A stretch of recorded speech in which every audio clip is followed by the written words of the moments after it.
속보. 대한민국 KUS 최첨단 드론 극비리 제작 성공. 윙맨이란 전투기 편대장의 오른팔로 편대장을 호위 및 어무하고 동료들이 놓친 적기를 마무리하는 역할을 담당하는 역할을 한다. 주로 젊은 조종사들이 맡는데 편대를 위해 위험한 역할을 수행하다 희생되는 인재들도 있었다. 이러한 희생을 앞으로는 무인기가 대신할 것으로 전망된다.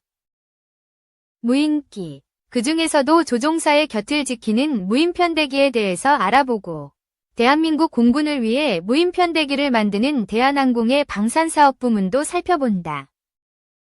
방산업계에 따르면 미래의 공중전은 유인기를 다수의 무인기가 보좌하는 모습이 될 것이라고 한다. 유인기에 제한된 무장을 무인기가 채워줘 작전 성공률을 높일 수 있고 적의 방공망이나 요격이 예상되는 지역에는 무인기를 앞세워 인간 조종사의 무사귀환을 보장할 수 있다. 이렇게 윙맨 역할을 맡는 무인기를 로열윙맨 혹은 무인편대기라고 부른다. 최첨단 전투기와 합동임무를 수행해야 하는 만큼 유인기와 편대 비행이 가능한 수준의 항속거리와 기동력, 무장, 스텔스 능력이 요구되며 유인기와 무인기가 데이터를 실시간으로 공유하는 통신 시스템도 필요하다. 이에 따라 가격도 기존 무인기 수준을 상회한다. 미국은 무인편대기 가격을 최대 2천만 달러, 265억 원 수준으로 책정한 것으로 알려졌다.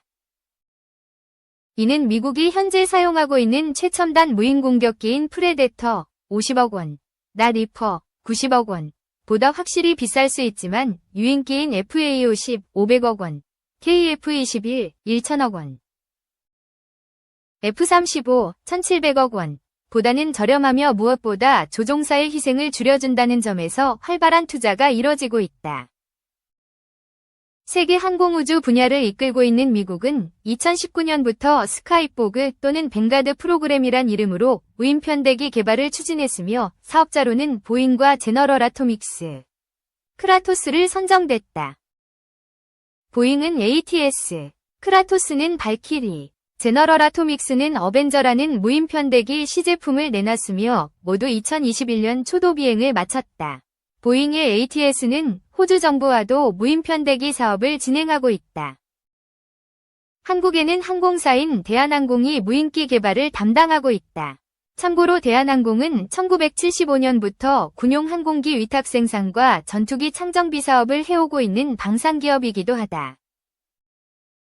오랜 기간 한국의 하늘을 지켜온 F-5 제공호 전투기와 500MD 헬리콥터를 대한항공이 면허 생산했다. 대한항공의 방위산업을 담당한 항공우주사업본부는 대한항공 매출의 5% 남짓을 차지하고 있으나 앞으로는 대한항공의 미래 성장 동력 역할을 할 수도 있다. 대한항공과 국방과학연구소는 2010년부터 스텔스 무인기를 개발해왔다. 양측은 2020년 기술 개발이 70%가량 완료했다고 밝혔으며 현재 초음속 기동의 마찰열을 견딜 수 있는 소재 개발에 집중하고 있다. 앞으로 이들이 만든 국산 스텔스 무인기들이 속속 등장할 것으로 전망된다.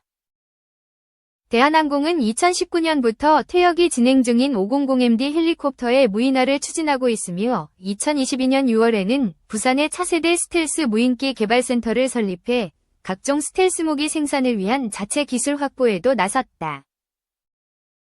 2023년 현재 대한항공은 국방과학연구소와 함께 쿠스 LW 무인편대기를 개발하고 있다. KUS LW 무인편대기는 길이 10.6m, 날개폭 8.4m에 이르는 스텔스 무인기인데 2025년 첫 비행을 한 뒤 2027년에는 유인기와 합동작전도 한다는 계획을 잡고 있다. KUS LW 무인편대기와 호흡을 맞출 유인기는 한국항공우주산업가 개발하고 있는 4.5세대 전투기 KF-21 보라매가 될 가능성이 높다. 그렇게 된다면 보라매 한 대를 대한항공의 무인편대기 3대가 지키는 식의 작전이 가능하다.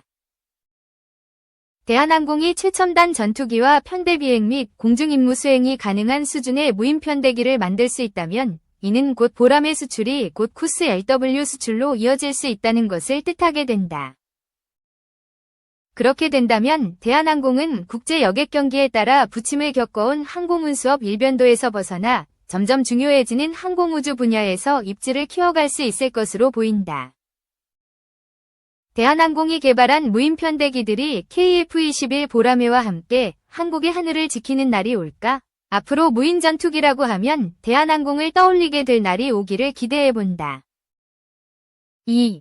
큰 거 온다. 배 공격도 겉든 비교 불가. 전투기 잠수함 뜬다. 우리 공군 주력 전투기인 F-15K 59대의 성능을 개량하는 사업이 본격적으로 추진된다. 잠수함 구조함, 단거리 공대공 유도탄 등 주요 군자산도 대대적인 개선이 이뤄질 예정이다. 방위사업청은 16일 서울 용산구 국방부 청사에서 제165회 방위사업 추진위원회를 열고 F-15K 성능 개량 기존 결정, 안 등을 심의 의결했다. 이 사업은 2005년부터 배치된 우리 공군 주력 전투기인 F-15K의 기계식 레이더보다 성능이 뛰어난 능동 위상 배열 레이더를 장착하는 것을 주요 내용으로 한다. AESA 레이더는 약 1000개의 모듈을 장착하고 있어 여러 개의 목표물을 동시에 탐지 추적할 수 있다. 또한 장비가 자동으로 적 위협을 탐지하고 제모, 무선 방해 장치 등을 살포할 수 있도록 항공전자장비의 성능도 개량될 예정이다. F-15K 임무 컴퓨터의 메모리 용량도 늘릴 것으로 전해졌다. 사업기간은 오는 2037년까지로 약 4조 5,600억 원이 투입된다. 2022년 12월 F-15K 성능 개량 사업 추진 기본 전략안이 방추위에서 의결될 때 2034년까지 총 3조 4,600억 원이 투입될 것으로 봤지만 기간도 늘고 사업비도 1조 1,000억 원가량 더 들게 됐다. 방사청 관계자는 글로벌 공급망 재편성, 인플레이션, 인건비 및 자재비 상승을 고려할 때 현재 가장 최적의 협상가로 생각해서 최종적으로 설정하게 됐다라고 말했다.